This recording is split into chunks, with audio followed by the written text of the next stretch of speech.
Esse é o Bem-Estar Capital, seu podcast de política pública e governança favorito. Hoje a gente tem o prazer de anunciar com o Felipe Camargo.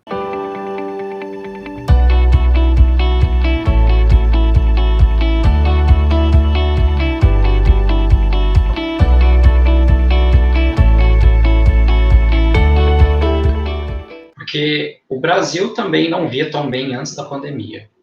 E como você vê agora, com o fim da pandemia, a gente tendo resolvido, lidando até bem com a situação, comparado com os nossos parceiros da América Latina, dado o nosso nível de dívida que a gente acumulou, beirando 100% do PIB, como você acha que o Brasil vai sair nos próximos anos? O que a gente vai ter que fazer?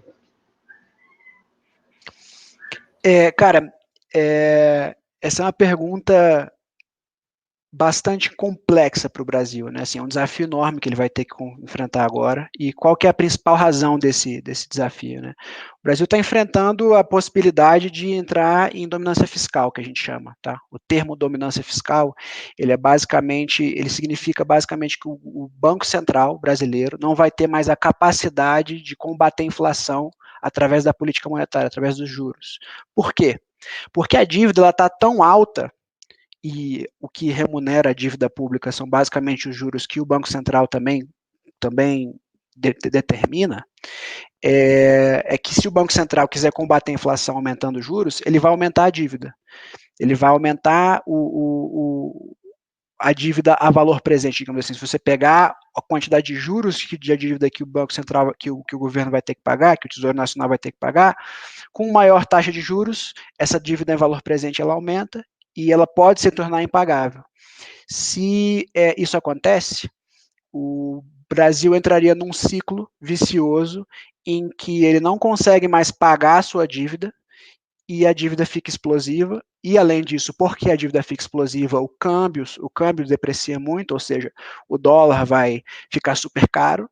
Com o dólar super caro, o brasileiro vai ter uma inflação forte, porque os bens importados vão todos encarecer, e a grande maioria dos bens brasileiros, principalmente industrializados, importam muito bens intermediários para produzir.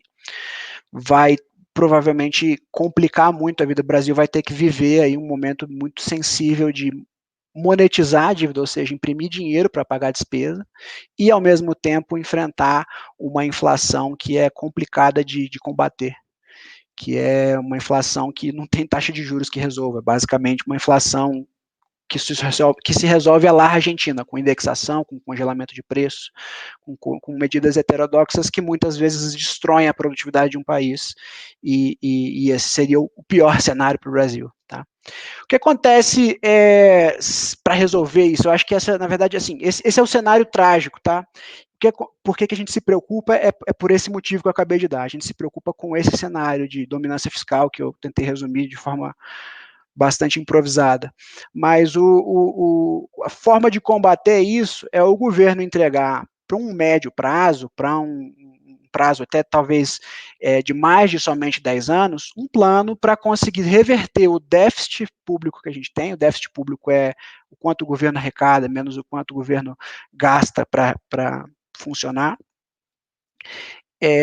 Um plano que mude a trajetória, que reverta esse déficit, esse excesso de gastos que o governo tem em relação às suas receitas, para que ele entre num patamar de economia, de começar a economizar dinheiro, e só assim ele conseguir abater uma parte dessa dívida, ou reduzir a velocidade que essa dívida cresce ao menos. Tá? A gente mede isso através do indicador de dívida PIB. Tá, que vai bater aí, como vocês disseram, provavelmente em poucos anos. A IFE está projetando para 2024, a gente acha que bate em 2022 já 100% do PIB. Só que a gente tem um pouco mais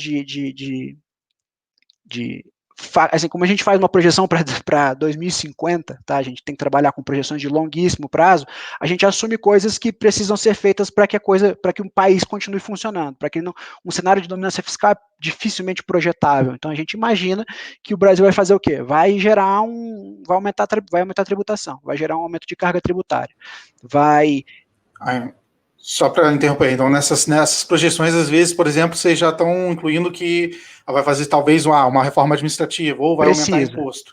Vocês estão trabalhando com um possível superávit primário. Precisa, exatamente. O que acontece? A gente não vê como suficiente a trajetória de superávit primário que o Tesouro Nacional, que a IFE projeta, entrega para o público, né, e as demais casas também entregam, e a gente faz um julgamento ali. Ó, imagino que por aqui, em volta de 2025, 2023, vai ter que ter um aumento de carga tributária, de, sei lá, 2 pontos do PIB, que seja, para que a dívida pelo menos estabilize e passe a cair.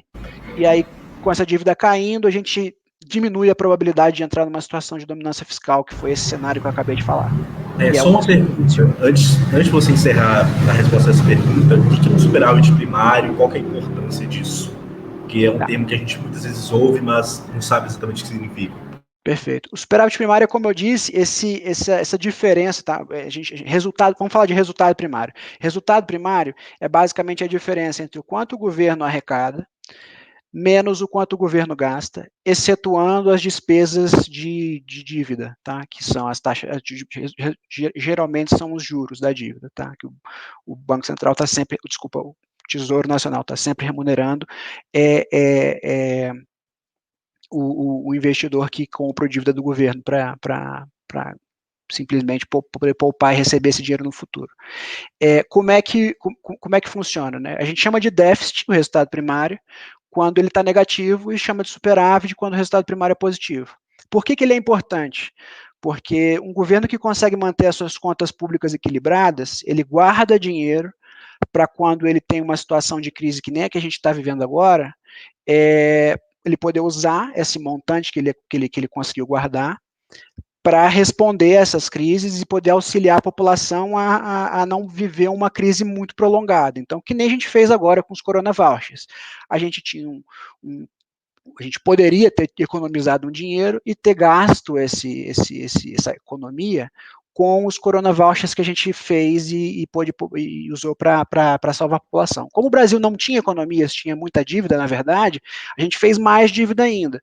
Qual que é a contrapartida disso? A contrapartida disso é que, com uma dívida muito alta, a gente fica com uma maior probabilidade de entrar nesse cenário de ciclo vicioso que eu mencionei anteriormente, que é um cenário de que um aumento da taxa de juros para combater a inflação gera, na verdade, aumento da inflação através do câmbio, que se deprecia muito.